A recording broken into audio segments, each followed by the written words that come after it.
ఉంటుంది. ఈ సంవత్సరం ఇంకా ఎక్కువగా రిజల్ట్ లాస్ట్ ఇయర్ కన్నా ఎక్కువ వచ్చింది.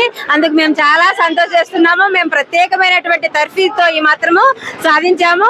ఇప్పుడు 1-2 మార్కుల్లో తప్పినటువంటి పిల్లలు చాలా కొంతమంది ఉన్నారు. వాళ్ళకి రేపటి నుంచే మేము స్పెషల్ క్లాసులు పెడుతున్నాము. వాళ్ళ వీక్ ఉండే సబ్జెక్ట్ కనుకొని టీచర్స్ కి, ఆయా సబ్జెక్ట్ టీచర్లకి అడాప్షన్ ఇచ్చి వాళ్ళు ఇన్స్టాంట్ లో పాస్ అయ్యి 100% రిజల్ట్ నెక్స్ట్ మంత్ కల్లా మేము సాధిస్తామని గర్వంగా చెప్తున్నాము. అందుకు మా టీచర్లు కూడా రెడీగా ఉన్నారు. రేపు నుంచే మేము స్పెషల్ క్లాసులు తీసుకుంటాము. ఈ సంవత్సరం ఈ రీతిగా వచ్చినటువంటి రిజల్ట్ చూసి మా పిల్లలైతేనేమి, వాళ్ళ తల్లిదండ్రులు అయితేనేమి, అధికారులు అయితేనేమి చాలా సంతోషాన్ని వ్యక్తం చేశారు. మేము కూడా ఈ రోజు చాలా సంతోషంగా ఉన్నాము. ఈ విషయం తెలియజేయటకు మేము ఈ రోజు 600 గాను 500 పైన 32 మంది దాకా వచ్చారు సార్. నెక్స్ట్ 450 పైన వచ్చినటువంటి వాళ్ళు చాలా మంది ఉన్నారు. వాళ్ళు కూడా సుమారుగా 100 పైన మంది వచ్చింటారు. అంటే మంచి మార్కులతో standard accountability of standard is there sir in our school. Every teacher is trying to their level best. అందులో ఆడపిల్లకు మనము సహాయం చేసినామంటే వాళ్ళు బాగా చదువుకుంటే ఇంటిల్లిపాది కూడా సంతోషంగా ఉంటది. వాళ్ళని అప్లిఫ్ట్ చేయడమే మన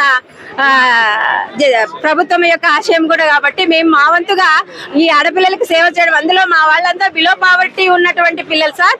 వాళ్ళకు సేవ చేస్తే దేవుళ్ళకు సేవ చేసినట్లే. మా పిల్లలు కూడా మేము చెప్పినట్లు ఎటువంటి అల్లరి చేయకుండా బాగా వింటారు. మేము చెప్పడమే తరువాయి వాళ్ళు ఫాలో అవుతున్నారు కాబట్టి ఇంత శాతం ఉన్నారు. తప్పకుండా వీళ్ళందరూ మంచి మంచి పొజిషన్ లో ఫ్యూచర్ లో ఉంటారని కోరుకుంటున్నాం సార్. మా పాఠశాల పేరు Machani Somappa girls high school. నా పేరు ఏ ధరణి. నేను 10వ తరగతి చదివాను. 6వ తరగతి నుంచి 10వ తరగతి వరకు చదివినాను.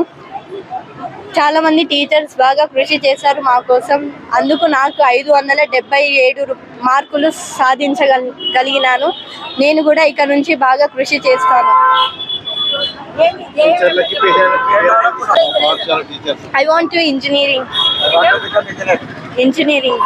మా టీచర్ వాళ్ళకు, మా పేరెంట్స్ కి ఉన్న నా పైన నమ్మకాలను వాళ్ళకి మంచి నమ్మకం కలిగిస్తాను.